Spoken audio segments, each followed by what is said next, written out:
গল্প গ্রামের জেদিপাত্রী। শহরের কোলাহল আর ইট পাথরের দেয়াল পেছনে ফেলে নীল যখন রূপপুর গ্রামে কাঁচা রাস্তায় পা রাখল, তখন সূর্যটা ঠিক মাথার উপর। শহরের চশমা পরা মার্জিত পোশাকের এই যুবকের জন্য গ্রামীণ পরিবেশটা একেবারেই নতুন।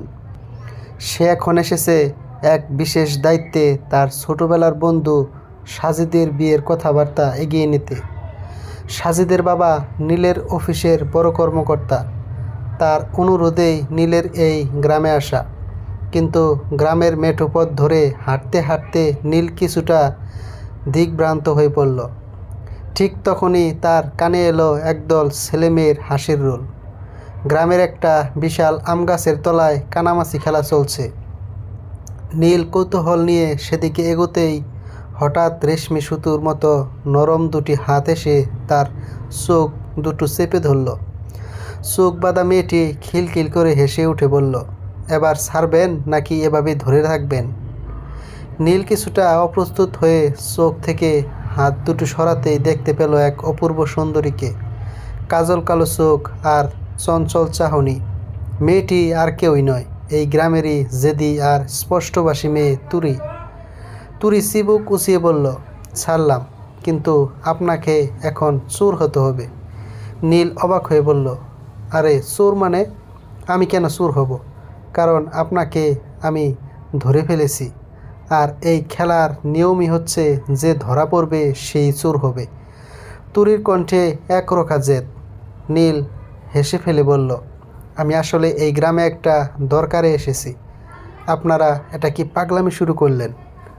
আমি তো আপনাদের সাথে পরিচিতও হইনি। তুরি তার স্বভাবসুলভ ভঙ্গিতে বলল, খেলতে খেলতেই পরিচয় হয়ে যাবে, চলেন চোর সাজেন। নীল বাধ্য হয়ে নিজের পরিচয় ও উদ্দেশ্য জানালো, আমি ঢাকা থেকে এসেছি, এই গ্রামের মাস্টার মশাইয়ের বাড়ি যাব। আপনারা কেউ একটু বলতে পারেন ওনার বাড়িটা কোন দিকে? মাস্টার মশাইয়ের নাম শুনে তুরির চোখের চঞ্চলতা যেন কিছুটা থমকে গেল। সে নীলের দিকে তীক্ষ্ণ দৃষ্টিতে তাকিয়ে জিজ্ঞেস করল, মাস্টার মশাইয়ের বাড়িতে আপনার কী কাজ? নীল একটু ইতস্তত করে বলেই ফেলল, বিয়ের জন্য ওনার মেয়েকে দেখতে এসেছি।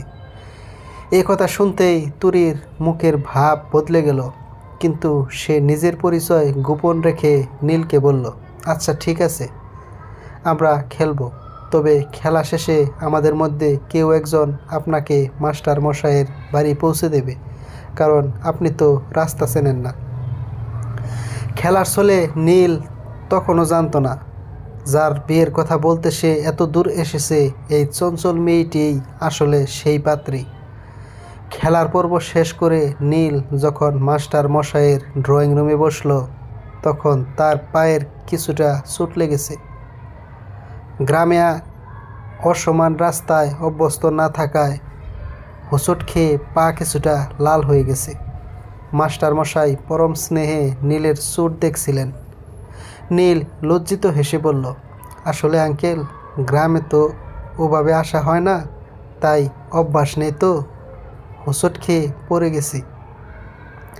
ঠিক তখনই পাশের ঘর থেকে তুরি আর তার ছোট ভাই আবির উকি দিচ্ছিল। আবির ফিসফিস করে তুরিকে বলল, দিলু ভাই, দুলাভাই কিন্তু দেখতে বেশ হ্যান্ডসাম আছে। তুরি ধমক দিয়ে বলল, চুপ থাক, আব্বাকে 100 বার বলেছি আমি শহরের ছেলেকে বিয়ে করব না। তারপরও কোথা থেকে এক সার্কাস পার্টি এনে ধরে বসিয়ে রেখেছে। আবির হাসতে হাসতে বলল, আমিও তো চাচ্ছিলাম না তুমি শহরে চলে যাও, কিন্তু দুলাভাইয়ের লোক দেখে তো ডিসিশন বদলাইতেই হচ্ছে। তুরির আগে গজগজ করতে লাগলো, বেশি পাকা কথা বললে মেজাজটাই খারাপ হয়ে যায়। কিছুক্ষণ পর ড্রয়িং রুমে বসার পর তুরির বাবা ও মা নীলের সামনে বিয়ের প্রসঙ্গ তুললেন। তুরির বাবা মাস্টার মশাই বললেন, বাবা নীল, বিয়েতে আমরা সবাই রাজি, কিন্তু আমার মেয়েটা তো এখন বড় হয়েছে, তারও একটা পছন্দ অপছন্দের ব্যাপার আছে। সে যদি পাত্র পছন্দ করে তবেই আমরা বিয়ের দিনক্ষণ ঠিক করব। এই কথা শুনে তুরি আর ঘরে থাকতে পারল না। সে গটগট করে ঘরে ঢুকে সোজা নীলের সামনে দাঁড়িয়ে বলল, আব্বা, তুমি তো বললে আমার পছন্দ না হলে বিয়ে ডিসমিস, তাই না? হ্যাঁ, আমার এই ছেলেকে একদম পছন্দ হয়নি। এই ছেলে দেখতে শুনতে একটুও ভালো না। তুমি বলো, এর সাথে আমাকে মানায়? এই বিয়ে ক্যান্সেল। আপনি বাড়ি যান। তুরির মা মাথায় হাত দিয়ে উঠে দাঁড়িয়ে বললেন, থাম তো তুরি, তখন থেকে কি বকবক করছিস? ওই ছেলের সাথে তোর বিয়ে হচ্ছে নাকি? ও তো পাত্রের বন্ধু। মুহূর্তের মধ্যে তুরির সব রাগ আর অহংকার যেন লজ্জায় রূপ নিল। সে আমতা আমতা করে বলল, হ্যাঁ, তাহলে আপনি এখানে কি করতে এসেছেন? নীল মৃদু হেসে পরিস্থিতি সামাল দিয়ে বলল, আমি আসলে সাজেদের ছোটোবেলার বন্ধু।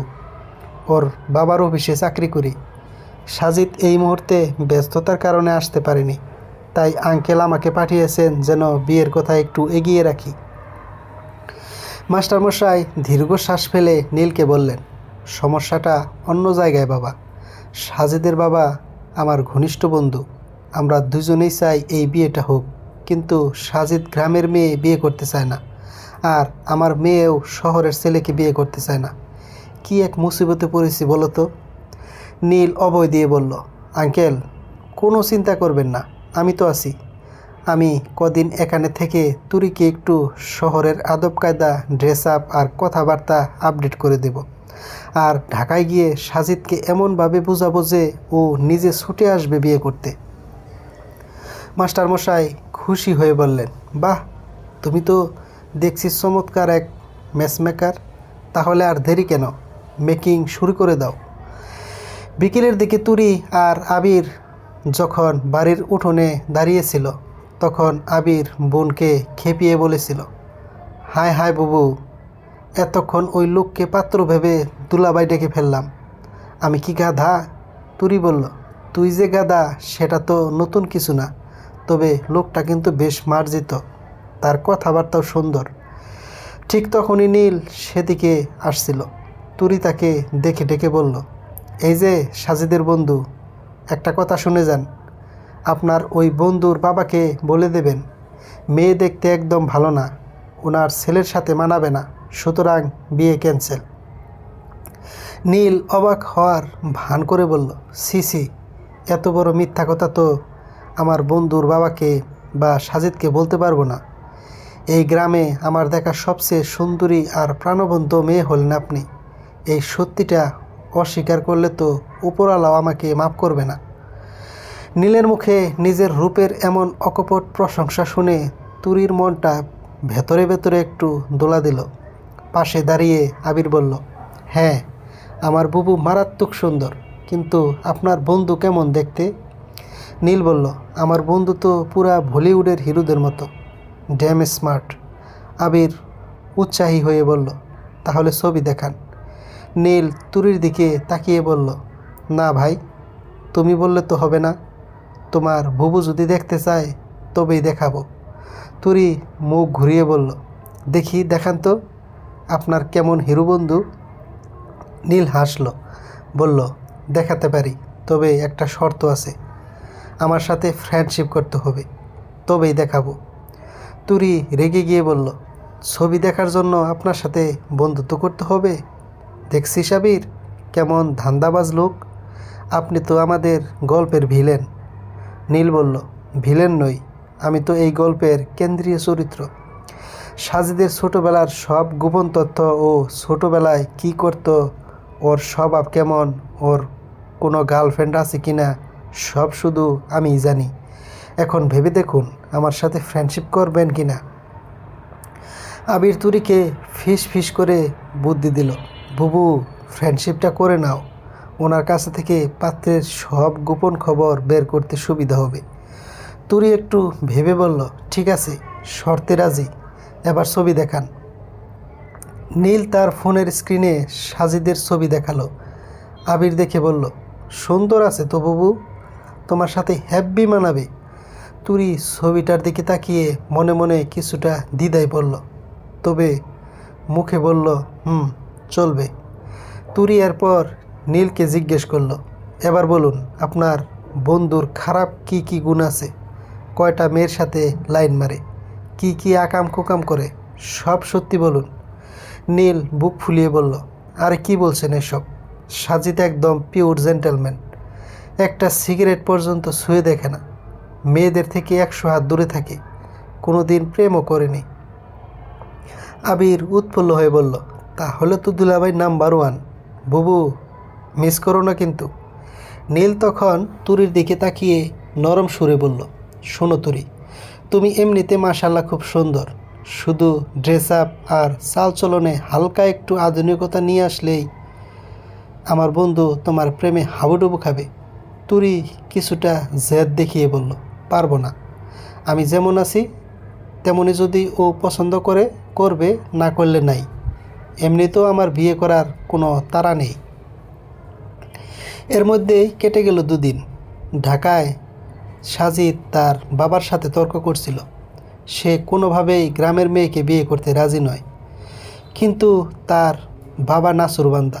অবশেষে সাজিদ ঠিক করলো সে নিজেই গ্রামে গিয়ে মেয়েটিকে দেখবে, পছন্দ হলে বিয়ে করবে, ঢাকা ঢাকা ফিরবে, না হলে সরাসরি না করে দেবে। এদিকে গ্রামে রাতের স্তব্ধতায় তুরি বাড়ির উঠোনে একা দাঁড়িয়ে আকাশের চাঁদের দিকে তাকিয়েছিল। তার মনে এক অজানা আশঙ্কা কাজ করছিল। নীলকে দূর থেকে দেখে সে ডাকল, হাই ফ্রেন্ড, কী করো? নীল কাছে এসে জিজ্ঞেস করলো, তোমার কি মন খারাপ তুরি? টেনশন হচ্ছে? তুরি একটা দীর্ঘশ্বাস ফেলে বলল, হ্যাঁ, ভীষণ ভয় আর টেনশন হচ্ছে। শুনলাম এই শুক্রবারে নাকি ওনারা আমাকে দেখতে আসবে, আর পছন্দ হলেই বিয়ে। আমার সবসময় ইচ্ছে ছিল এমন কাউকে বিয়ে করব যাকে আমি নিজে চিনব, জানব, যার সাথে আমার মনের মিল থাকবে, যে আমাকে কখনো ঠকাবে না। কিন্তু এখন এমন একজনের সাথে বিয়ে ঠিক হচ্ছে যে আমার কাছে সম্পূর্ণ অচেনা। তার স্বভাব চরিত্র কেমন আমি কিছুই জানি না। ও যদি আমাকে কোনো দিন ঠকায় আমি তো সহ্য করতে পারবো না। আমি কোনো দিন প্রেম প্রীতিও করিনি। তুরির চোখের কোনায় ভয়ের অশ্রু চিকচিক করে উঠল। সে নীলের দিকে তাকিয়ে আকুল হয়ে বলল, আপনি তো ওনার খুব কাছের বন্ধু, ওনাকে ভালো করে চেনেন। আমাকে সত্যি করে বলুন না, ওনার কি কোনো চরিত্রগত সমস্যা আছে? ও কি সত্যি ভালো মানুষ? নীলের বুকটা কেমন যেন কেঁপে উঠল। সে ভালো করেই জানে সাজিদের আসল রূপ কেমন, কেমন উচ্ছৃঙ্খল জীবনযাপন করা আর মেয়েদের মন নিয়ে খেলা করাটাই সাজিদের স্বভাব। কিন্তু বন্ধু আর তার বাবার দেওয়া দায়িত্বের চাপে পড়ে নীল তুরির সরল চোখের দিকে তাকিয়ে চরম মিথ্যাটা আর একবারও বলল, ও খুব ভালো ছেলে তুরি, একদম পারফেক্ট জেন্টেলম্যান, আমার উপর ভরসা রাখো। ও যখন সামনে আসবে তোমার সব দুশ্চিন্তা দূর হয়ে যাবে। তুরি একটু আশ্বস্ত হয়ে বলল, ঠিক আছে, আপনি যখন এত করে বলছেন তখন হয়তো ভালোই হবে। আপনার কথার উপর আমার গভীর আস্থা আছে, আমি আপনাকে ভরসা করি।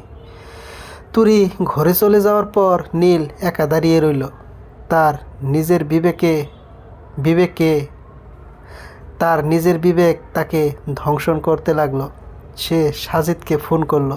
সাজিদ ফোন ধরে বলল, কিরে নীরব, কেমন দেখলি মেয়েকে? নীল বলল, দোস্ত, মেয়েটা সত্যি দুর্দান্ত, অনেক ভালো, তুই একটাবার গ্রামে আয়, তোর ভালো লাগবেই। সাজিদ হাসতে হাসতে বলল, গ্রামের মেয়েরা তো ক্ষেত আর ভূতনি টাইপ হয়, বিয়ে করে ঘরে তোলা যাবে তো? বন্ধুর এমন হালকা আর নোংরা কথা শুনে নীলের রাগ হয়ে গেল। সে বলল, শালা তুই আসলেই খারাপ, নিজের হবু বউকে নিয়ে কেউ এভাবে ভাবে? ও অনেক সহজ সরল একটা মেয়ে। তোর কাছে আমার একটাই রিকোয়েস্ট, বিয়ের পর তোর সব খারাপ অভ্যাসগুলো বাদ দিয়ে দিস ভাই, তা না হলে মেয়েটাকে স্রেফ ঠকানো হবে, যা আমি মোটেও চাই না। পরের দিন সকালে তুরি আর আবির মিলে উঠোনে রাখা একটা পুরনো স্কুটি চালু করার চেষ্টা করছিল। তুরি চাচ্ছিল স্কুটিটা চালিয়ে পুরো গ্রাম ঘুরে দেখতে, কিন্তু সে ভালো করে চালাতে পারে না। নীলকে ওদিক দিয়ে যেতে দেখে আবির ডেকে উঠল, এই যে দুলাভাইয়ের বন্ধু, আপনি কি স্কুটি চালাতে পারেন? নীল হেসে বলল, হ্যাঁ, আমি সব চালাতে পারি। তুরি প্রথমে একটু আপত্তি করলেও নীলের সহচর্যে সে স্কুটির পেছনে বসলো। নীল স্কুটি চালাতে লাগলো আর তুরি পেছনের সিটে বসে তাকে গ্রামের চারপাশের সবুজ প্রকৃতি দেখাতে লাগলো। নীল মুগ্ধ হয়ে বলল, তোমাদের গ্রামটা আসলে অনেক সুন্দর। তুরি গর্বের সাথে বলল, এবার বুঝলেন তো আমি কেন এই গ্রাম ছেড়ে শহরে যেতে চাই না। গ্রাম মানেই মাটির সুবাস, গ্রাম মানেই এক অদ্ভুত শান্তি। পথের মধ্যে একদল গ্রামীণ যুবক ক্রিকেট খেলছিল। নীল স্কুটি থামিয়ে বলল, তুরি দেখো, ওরা ক্রিকেট খেলছে, আমি একটু খেলি। তুরি হেসে বলল, আরে ওরা আপনাকে খেলায় নেবে না। নীল চ্যালেঞ্জ দিয়ে ছেলেদের কাছে গিয়ে বলল, ভাইয়া, আমাকে দুটো বল খেলতে দাও, অনেক দিন ভেটের ছোঁয়া পাই না। ছেলেরা প্রথমে তাকে শহরের বাবু ভেবে অবজ্ঞা করলো, কিন্তু নীল যখন পরপর দুটো বলে বিশাল ছক্কা মারল, তখন তুরি আর আবির অবাক হয়ে হাততালি দিয়ে উঠল। তুরির চোখে নীলের জন্য এক অন্যরকম শ্রদ্ধাবোধ আর ভালো লাগা তৈরি হতে শুরু করলো। খেলা শেষে ফেরার পথে নীলা তুরিকে বলল, কাল যেহেতু সাজিদ আর আঙ্কেল আসবে, তুমি প্লিজ চুলে ওভাবে ফিতে বেঁধো না, একটু স্মার্টলি চুলটা ছেড়ে রেখো বা ভালো করে আঁচড়ে রেখো, শহরের মেয়েদের মতো চলো, তোমাকে বাজার থেকে সুন্দর একটা জামা কিনে দেই। বিকেলের দিকে তুরি নীলের হাত দুটো টাকা গুঁজে দিল। নীল অবাক হয়ে বলল, এটা কি? তুরি মুচকি হেসে বলল, এই যে আপনি আমাদের জন্য এত সুন্দর পরামর্শ দিচ্ছেন, দুজনকে ম্যাচ করানোর এত চেষ্টা করছেন, তার পারিশ্রমিক বা হাদিয়া। নীল টাকাটা ফিরিয়ে দিয়ে বলল, আমার কোনো পারিশ্রমিক লাগবে না। তুরি জিজ্ঞেস করলো, তাহলে এই বিয়েতে আপনার নিজের স্বার্থটা কি? নীল তুরির চোখের দিকে তাকিয়ে এক মুহূর্ত স্তব্ধ হয়ে রইল, তারপর মনের কষ্ট চেপে বলল, স্বার্থ একটাই, ও আমার বেস্ট ফ্রেন্ড আর তুমি আমার নিউ ফ্রেন্ড। তোমাদের দুইজনকে একসাথে সুখে দেখতে পারলেই আমার শান্তি। পাশ থেকে ছোট ভাই আবির নীলের চোখের ভাষা পড়ে ফেলল। নীল চলে যাওয়ার পর সে নীলকে একা পেয়ে বলল, ভাইয়া, আপনার খুব খারাপ লাগছে, তাই না? নীল চমকে উঠে বলল, কেন? আমার কেন খারাপ লাগবে? আবির বলল, না, এমনি। দুদিন ধরে মনে হচ্ছে আপনি ছ্যাঁকা খেয়েছেন। ভাইয়া, আপনার কি কোনো গার্লফ্রেন্ড আছে? নীল মলিন হেসে বলল, না রে ভাই, নেই। অবশেষে সেই মহেন্দ্রক্ষণ সমাগত। সাজিদ এবং তার বাবা মাস্টার মশাইয়ের বাড়িতে এসে পৌঁছালো। তুরি নীলের কথা মতো শহরের আধুনিক পোশাক পরে চুল সুন্দর করে সাজিয়ে ড্রয়িং রুমে আসার জন্য রেডি হচ্ছিল। তুরির বাবা আর সাজিদের বাবা চৌধুরী সাহেব তখন ড্রয়িং রুমে বসে গল্প করছেন। তুরির মা একটু লজ্জিত হয়ে বললেন, আমাদের মেয়ে তো গ্রামে বড় হয়েছে, শহরের আধুনিকতা ওভাবে জানে না, আপনাদের কি পছন্দ হবে? চৌধুরী সাহেব হেসে বললেন, কি যে বলেন ভাবি, আমার বন্ধুর মেয়ে মানে আমারই মেয়ে, সে যেমনই হোক আমি তাকে ঘরের বৌমা করবই। এদিকে সাজিদ ড্রয়িং রুমে বসে একা একা সিগারেট টানছিল। তুরি যখন শরবতের গ্লাস নিয়ে ঘরে ঢুকলো, সে সাজিদকে সিগারেট খেতে দেখে থমকে দাঁড়ালো। নীল পাশেই ছিল। সে পরিস্থিতি সামলাতে দ্রুত সাজিদের হাত থেকে সিগারেটটা নিয়ে নিজের মুখে দিয়ে বলল, আরে না না, ও সিগারেট খায় না, সিগারেট তো আমি খাই, ও একটু টেনশনে ছিল তো তাই বললাম একটা টান দে। তুরি অবাক হয়ে বলল, আপনি তো আমাদের বাড়িতে কদিন ধরেই আছেন, আপনাকে তো কখনো সিগারেট খেতে দেখিনি। নীল মিথ্যা আড়াল করতে বলল, হ্যাঁ খেয়েছি, তবে তোমার সামনে খাইনি কখনো। সাজিদও সুর মিলিয়ে বলল, হ্যাঁ এক্স্যাক্টলি, ও খায়, আমি খাই না। ও জোর করে দিল তাই না করতে পারলাম না। বাই দ্য ওয়ে, আমি সাজিদ আর তুমি মোহনা। তুরি, তাই তো? তুরি কোনো মতে শরবতের গ্লাস রেখে ঘর থেকে বেরিয়ে গেল। তার মন বলছিল কোথাও একটা বড় রকমের ভুল হচ্ছে। রাতে তুরি যখন বাগানে একা দাঁড়িয়েছিল, সাজিদ তার কাছে এসে বলল, তুমি কিন্তু ছবির চেয়েও বাস্তবে সুন্দর। বাইরে চমৎকার জ্যোৎস্না রাত, চলো না দুজনে হাত ধরে একটু হেঁটে আসি। তুরি অস্বস্তি বোধ করলো, বলল, না, আমার ঘুম পাচ্ছে, আমি আসি। তুরি চলে যেতেই সাজিদ বিড়বিড় করে বলে উঠল, শিট, এক্কেবারে গেও খেত একটা মেয়ে। পরে তুরি নীলকে একা পেয়ে বলল, আপনার বন্ধুকে আমার মোটেও ঠিকঠাক মনে হচ্ছে না। ও যেভাবে আমার দিকে পা থেকে মাথা পর্যন্ত বড় বড় করে চোখ করে তাকাচ্ছিল, আমার খুব ভয় করছে। ও কি সত্যি ভালো মানুষ? নীল নিজের ভেতরের আর্তনাদ চেপে রেখে বলল, তুমি খামোখাই বেশি ভাবছো তুরি। তুমি ওর হবু বউ, ও তো একটু তাকাবেই। তুরি কান্না সজল কণ্ঠে বলল, আমি কিছু জানি না। আমি আপনার বন্ধুকে বিশ্বাস করি না, আমি আপনাকে বিশ্বাস করি। আপনি আমাকে ছুঁয়ে কথা দিন যে আপনার বন্ধু আমাকে কোনো দিন ঠকাবে না। নীল আর সহ্য করতে পারল না। তুরির সরল বিশ্বাস তার বুকে তীরের মতো বিঁধছিল। সে তুরির মাথায় হাত রেখে কাঁপানো গলায় বলল, আমি কথা দিচ্ছি তোমাকে কখনো ঠকাবে না। কিন্তু সেই রাতেই গল্পে এক বিশাল ঝড় এলো। আবির নীলকে একা পেয়ে বলল, ভাইয়া, আপনি যে বুবুকে ভালোবাসেন সেটা আমি খুব ভালো করে জানি। বুবুও আপনার উপর অনেক ভরসা করে। বিয়ের পর যদি ওই নতুন দুলাভাইয়ের সাথে বুবুর কোনো অশান্তি হয়, বুবু কিন্তু আপনাকে জীবনেও ক্ষমা করবে না। ভাবিয়া করিও কাজ, করিয়া ভাবিও না ভাই। ছোট্ট আবিরের এই কথাগুলো নীলের চোখ খুলে দিল। ঠিক একই সময়ে সাজিদের ফোনে তার এক পুরনো প্রেমিকার কল এলো, যা তুরি আড়াল থেকে শুনে ফেলল। সাজিদ ফোনে বলছিল, you are my heart baby. ও তো একটা ঘেউ মেয়ে, বাবার চাপে পড়ে বিয়ে করছি। পরের দিন সকালে বিয়ের আসর বসার ঠিক আগ মুহূর্তে নীল আর চুপ থাকতে পারল না। সে মাস্টার মশাই আর চৌধুরী সাহেবকে ডেকে সব সত্যি কথা খুলে বলল। নীল বলল, আঙ্কেল, আমি আপনার কাছে অপরাধী। সাজিদকে ভালো প্রমাণ করার জন্য আমি তুরির কাছে অনেক মিথ্যা বলেছি। কিন্তু সাজিদের লাইফস্টাইল একদম আলাদা। ওর জীবনে অনেক মেয়ে আছে, ও তুরিকে কোনো দিন সুখী রাখতে পারবে না। তুরির মতো সরল মেয়ের জীবন আমি এইভাবে নষ্ট হতে দিতে পারি না। মাস্টারমশাই রেগে গিয়ে সাজিদকে জিজ্ঞেস করতেই সাজিদ তার আসল রূপ দেখিয়ে চিৎকার করে উঠল, হ্যাঁ, এই আনকালচার গেউ মেয়েকে আমি কোনোদিনই বিয়ে করতে চাইনি, শুধু বাবার চাপে এসেছিলাম। এই বলে সাজিদ রাগ করে বিয়ের আসর ছেড়ে চলে গেল। গ্রামের সব মানুষকে দাওয়াত দেওয়া হয়ে গেছে। এখন বিয়ে ভেঙে গেলে মাস্টার মশাইয়ের মান সম্মান ধুলে মিশে যাবে। তুরির মা কান্নায় ভেঙে পড়লেন। ঠিক তখনই ছোট্ট আবির সবার সামনে এসে দাঁড়ালো।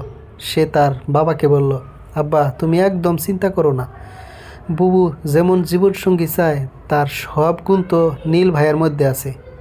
উনিই বুবুর জন্য আদর্শ জীবনসঙ্গী। মাস্টারমশাই নীলের দিকে তাকালেন। সাজিদের বাবা চৌধুরী সাহেবও নীলের কাঁধে হাত রেখে বললেন, আমার ছেলের ভুলের জন্য আমি লজ্জিত, কিন্তু নীল ছেলে হিসাবে সোনার টুকরো। মোহনা যদি নীলকে বিয়ে করতে রাজি থাকে তবে পাত্র বদলে যাক, বিয়ে আজই হবে। মাস্টারমশাই নীলকে জিজ্ঞেস করলেন, তোমার কি কোনো আপত্তি আছে বাবা? নীল অশ্রু সজল চোখে তুরির দিকে তাকালো।